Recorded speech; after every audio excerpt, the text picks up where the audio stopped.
Good afternoon, my friends. Today, I want to talk about something truly special, something that shines brighter with age, like a gem polished over the years by life's joys, trials, and lessons. If you are between the ages of 65 and 80, and you can still move with purpose, think with clarity, laugh with your whole heart, and love without hesitation, you are a rare gem. Not everyone arrives at this stage of life with their spirit intact, and those who do are blessed indeed, of course. Here's a *** 500 word expansion *** on the key point ***. Vitality at 65-80 is rare and precious. *** without headings. When we talk about vitality between the ages of 65 and 80, we are speaking about a kind of rare and beautiful strength that cannot be bought or manufactured. It is something earned year by year through a life well lived, full of perseverance, care, and an enduring zest for life. At this stage, true vitality isn't about running marathons or having perfect health records. It's about maintaining a spirit that continues to seek, to give, and to love despite the passage of time and the inevitable challenges that come with it. Most people, by the time they reach their late 60s and beyond, have weathered storms that younger generations cannot yet imagine: personal losses, health battles, shifts in the world around them. To come through all of that with your curiosity alive, your body still moving with purpose, and your heart open to the beauty around you is something truly exceptional. It's a quiet kind of heroism, a testament to resilience.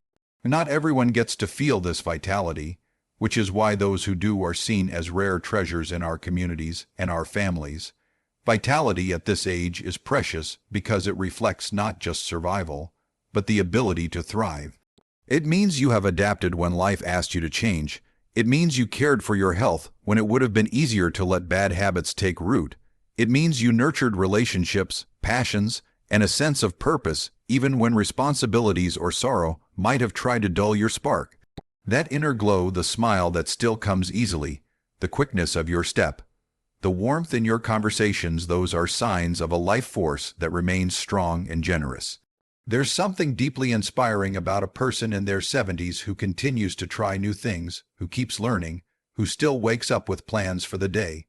They remind the rest of us that life doesn't end when you retire from a career or when your children have their own families. In many ways, life's deepest experiences, real wisdom, true connection, genuine gratitude often bloom brightest in these later years. And those who live with vitality show us that aging can be a celebration rather than a decline. To have vitality at this age is to carry both the softness of experience and the toughness of survival. It is to walk into a room and still light it up, not because of youthful beauty or loudness, but because of a presence that speaks of history, love, and undiminished spirit. It is rare because it requires more than just good fortune. It demands a lifelong commitment to growth, forgiveness, flexibility, and hope. Those who carry this vitality are living proof that age is not just a number. It is a collection of stories, dreams, and actions that have accumulated into something extraordinary. They are rare gems, and their vitality is a treasure that brightens not just their own lives, but the lives of everyone lucky enough to know them. Would you also like a slightly more poetic version, or one that's even more emotional, depending on how you want to use it? Of course. Here's a ** 500 word expansion ** on the key point ** health is more than physical numbers. ** without using headings. When we talk about health, especially later in life, it's easy to get caught up in numbers. Blood pressure readings, cholesterol levels, weight, blood sugar counts. These figures can seem like the ultimate definition of well-being. Doctors measure them, charts track them, and medications aim to correct them. But real health, the kind that carries a person joyfully through their 70s, 80s, and beyond, goes far beyond numbers on a piece of paper. True health is a state of balance between body, mind, and spirit, something that no single test or machine can fully capture. You can have perfect numbers and still feel disconnected, lonely, stressed, or unfulfilled, and those emotional weights can be just as damaging to the body over time as any disease. Likewise, someone may not have ideal numbers but live with tremendous vitality, joy, and meaning because they have nurtured their emotional well-being. their relationships, and their sense of purpose. Health is not simply the absence of disease. It is the presence of life full, rich, and connected to the world and the people around us. A person's smile, the light in their eyes, the strength of their hug, these are measures of health that no laboratory can quantify. The ability to forgive, to laugh at oneself, to enjoy a beautiful sunset, or to sit quietly and feel content, these are signs of a healthy soul. And as science is increasingly showing us, emotional health, social connection, and mental resilience have profound effects on physical health. They influence how well we heal, how we resist illness, and how we face life's inevitable challenges. Health is also the energy to participate in life, no matter the circumstances. It's the willingness to get up each morning and greet the day with gratitude. It's having enough strength to help a friend, enough patience to listen, enough curiosity to keep learning. It's the emotional sturdiness to endure losses and still find reasons to smile. This inner richness supports the body in ways that numbers never will fully reveal. A joyful heart can ease the burden on the heart muscle. A loving relationship can lower blood pressure. A strong sense of community can strengthen the immune system. Of course, physical health matters. Taking care of the body with good nutrition, movement, rest, and medical care is important. But these things are only part of the story. Without nurturing the inner life, the emotional, social, and spiritual dimensions, the physical body can wither even when the numbers seem normal. True health shines from the inside out, integrating body, mind, and spirit into one vibrant whole. When you meet someone who seems truly healthy, you can feel it instantly. It's in their laughter, their steadiness, their ability to bring peace to a room. Their health is alive, not trapped in charts or prescriptions. It is experienced, shared, and lived. And it reminds us that while numbers have their place, the heart and soul tell a deeper, truer story of health that deserves just as much attention, love, and care. Would you like me to also create a version that's a bit more motivational or one that sounds more like a personal reflection? Of course. Here's a **500 word expansion on the key point **. A small abilities reflect big longevity **, without using headings. Sometimes it's not the grand achievements, but the simple, everyday abilities that reveal the true strength of a person. Especially as we grow older, the small things we can still do are powerful indicators of long-term health and longevity. It's easy to overlook how meaningful these small abilities are, but they are like quiet victories that speak volumes about our resilience, our habits, and our inner vitality.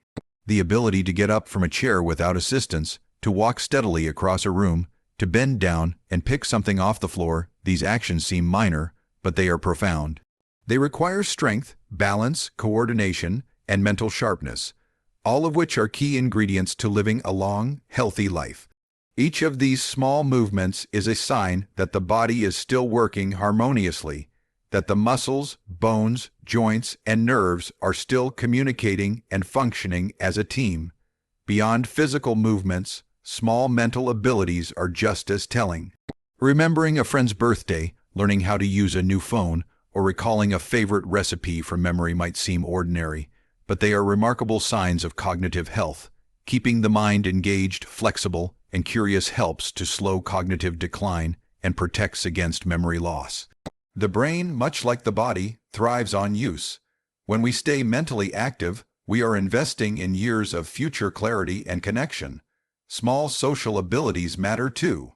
The willingness to reach out to a friend, the ability to join a conversation, to offer a listening ear or share a good laugh. These interactions might seem simple, but they help maintain emotional health and reduce isolation. Loneliness is a major risk factor for many health problems later in life, including heart disease and depression. Staying socially connected, even through small, everyday gestures, has a ripple effect that can add years to life. It's tempting to look for big, dramatic signs of health, the person who runs marathons at 80 or travels the world into their 90s.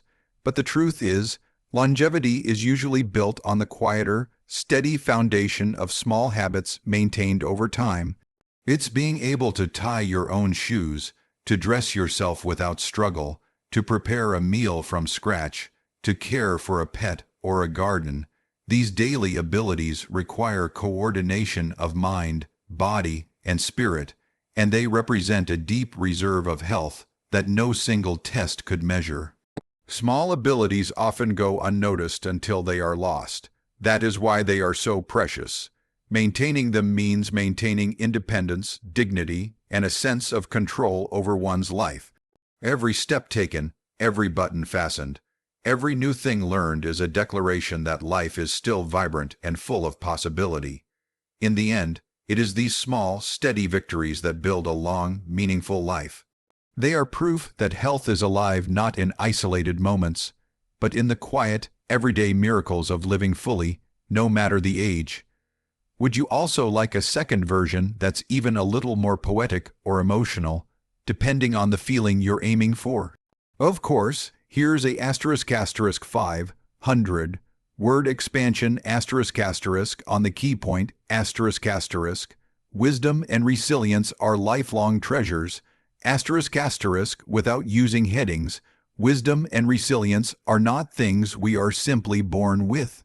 They are earned through decades of living through triumphs and mistakes, joys and heartbreaks, seasons of abundance and seasons of loss. They are treasures that no one can take away, and unlike material possessions, they grow more valuable with time. In a world that often celebrates youth and speed, it is the quiet strength of wisdom and the quiet toughness of resilience that truly sustain a life of meaning and longevity. Wisdom is not just knowing facts or being able to recite history. True wisdom comes from understanding life's deeper rhythms. It's the ability to see a storm coming and prepare for it, the ability to recognize that pain and beauty often come hand in hand. Wisdom is found in knowing when to act and when to let go, when to speak and when to listen. It teaches that success is not measured by applause, but by the peace one feels inside after making the right choice, even if no one else notices. Resilience is the companion of wisdom. It's the silent, stubborn refusal to give up, even when the path gets steep. It is the art of getting back up after life knocks you down not once, not twice, but again and again. It's not about never falling. It's about refusing to stay down for long. Resilient people know that hardship does not have the final word. They adapt, they heal, they build anew even when the world changes in ways they never expected. Both wisdom and resilience are built over time, and they are usually born from life's hardest experiences. No one truly develops resilience without facing some kind of adversity. No one gains wisdom without navigating moments of doubt, fear, or sorrow, and that is why they are so precious. They are not given freely. They are gifts we craft ourselves through the way we respond to life's challenges. Those who carry wisdom and resilience into their older years are walking libraries of knowledge and strength. They have seen trends come and go, witnessed history being made, and personally felt the tides of change. Their advice is seasoned not just by education, but by experience. Their courage is not the loud, boastful kind, but the quiet endurance that comes from having faced storms and found a way to keep moving forward. In times of uncertainty, it is often the wise and resilient who steady the younger generations. They remind us that hardship is survivable, that loss can eventually lead to new beginnings, and that the human spirit is capable of incredible healing. Their stories become lifelines for those still learning how to navigate life's unpredictable waters. Wisdom and resilience are lifelong treasures because they enrich not just the one who possesses them, but everyone fortunate enough to encounter them. They are lights that continue to shine, growing brighter with each passing year, offering hope, strength, and perspective to a world that sorely needs them. Would you also like a slightly more storytelling style version where it weaves in an example of a wise and resilient elder? Of course, here's a **500 word expansion ** on the key point **. A long, vibrant life is still ahead. Without using headings. Reaching the age of 65, 70, or even 80 is not the end of the road, far from it. In fact, for many people, this stage of life opens the door to some of the richest, most fulfilling experiences yet. A long, vibrant life is still ahead, full of possibilities, discovery, and deep connection. Aging does not mean slowing into irrelevance. It can mean stepping into a new kind of freedom, where wisdom guides choices and joy is found in the simplest, most profound moments. At this point in life, many of the heavy burdens of youth, the pressure to prove oneself, the rush to meet society's milestones, begin to fall away. What remains is a clearer sense of self, a deeper appreciation for the beauty of each day, and a gentler pace that allows room for what truly matters. This can be the beginning of a chapter filled with creativity, passion projects, travel, new friendships, and strengthened family ties. For some, it's a time to mentor younger generations, to pass down lessons learned through decades of living. For others, it's a time to pick up new hobbies, explore new interests, and rediscover parts of themselves that had been set aside during the busier years. The body may change with time, and energy may need to be managed more thoughtfully. But vitality is not just a physical thing, it's an energy of the spirit. A vibrant life is marked by curiosity, by the willingness to keep learning and connecting, and by the ability to find wonder in the world around us. People who embrace this mindset continue to grow, evolve, and inspire others long after the calendar says they have reached old age. Modern medicine, nutrition, and a greater understanding of mental health have extended the possibilities for active, engaged aging more than ever before. Today, it's not uncommon to see people in their 70s and 80s starting businesses, running marathons, writing books, or learning new technologies. It's a reminder that the human spirit has no expiration date. The potential for adventure, love, laughter, and meaning remains alive and well. Of course, a vibrant life does not mean ignoring the realities of aging. It means honoring the body's needs while nurturing the mind and spirit. It means adapting when necessary, but never giving up on joy. It means celebrating small victories, a morning walk, a shared meal with friends, a new skill learned with the same enthusiasm once reserved for life's bigger milestones. There is still so much to see, to feel, to give, and to experience. The chapters ahead are filled with opportunities for growth, kindness, reflection, and renewal. A long, vibrant life is not a wish reserved for the lucky few. It is a reality within reach for anyone who chooses to embrace it with open arms and an open heart. The journey is far from over. In many ways, it is just beginning. Would you also like me to create a slightly more inspirational or poetic version, depending on where you want to use it?